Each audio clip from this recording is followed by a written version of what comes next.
nan karwatika adu don sang fana amma tuke kan sual kan pal kan thalau ching ni du don na kin kan nun lam try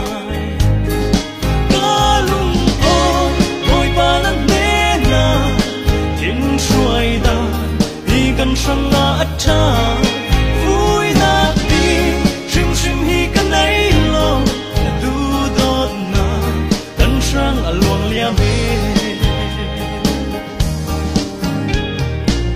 surang kan na achau chan na la sang fa na kin kan lam try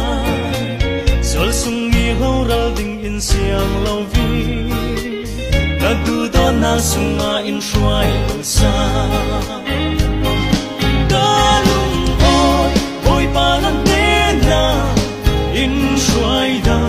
đi kan sang na acha vui na đi shim shim hi kan ai lo na du don na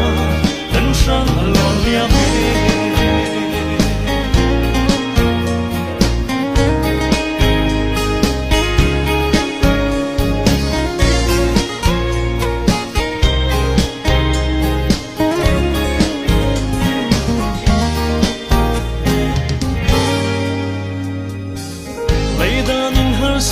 kan tung chan le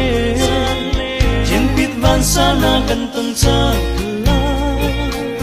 om tu na gi kan kia nga na kan na ngam na nang ma hi na si kalung on boy panan ne na in try da hi kan sang na acha